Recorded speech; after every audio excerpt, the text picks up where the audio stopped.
So guys कतिजनाले चाहिँ recently एउटा न्युज सुन्नुभएको छ होला। हाम्रो नेपालको फिमेल फुटबलर यो साम्बा भन्ने एउटा खेलाडी छ होइन। उहाँले चाहिँ रिसेन्टली चाहिँ आफ्नो सोसियल मिडियामा चाहिँ उसको खुट्टाको फ्र्याक्चर समथिङ के भएको थियो सायद होइन, के प्रब्लम भएको थियो होला। उसको लागि उसले सोसियल मिडियाको माध्यमबाट आफ्नो यो डोनेसनको लागि रिक्वेस्ट गरेको थियो होइन।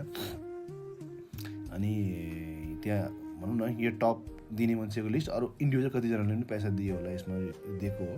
अनि के लेखेको छ, Samba raises over ₹1.45 crore in just 24 our.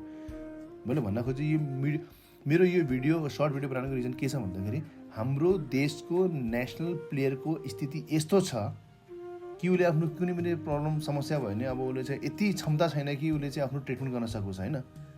उसले चाहिँ अब डोनेसनको लागि रिक्वेस्ट गर्न पऱ्यो सोसियल मिडियाको माध्यमबाट है। त मैले यो भिडियो बनाउनुको माध्यम के छ भन्दाखेरि भन्न के चाहन्छु भन्दाखेरि what I want to say कि हाम्रो देशको जो चोर सरकार छ, चोर सरकारको चोर नीति होइन, नेसनल प्लेयरको पनि आम्दानी यति हुन्न कि उनीहरूको लागि ट्रिटमेन्टको लागि आफूले गर्न सकोस् क्या, हो कि न। अब जब 15,000 18,000 20,000 चाहिँ नेसनल प्लेयरको के हुन्छ र। सो मेरो रिक्वेस्ट के छ भन्दाखेरि यो चोर सरकारको नीति पनि अब चेन्ज हुन पऱ्यो होइन। But thanks to all these donor like Nepal Red Bull 10 lakhs, agriculture development 10 lakh, Vianet 5 lakhs and Exim energy CG motors 5 lakh। Respect to all होइन, थ्याङ्क्स टु अल। अनि इन्डिभिजुअल जति दिएछ भने त्यसको लागि हो होइन।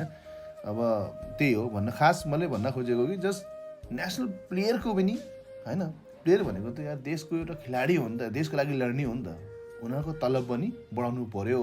अनि सरकारले खेलाडीको लागि फ्री ट्रिटमेन्टको पनि व्यवस्था गर्न पऱ्यो। That's it.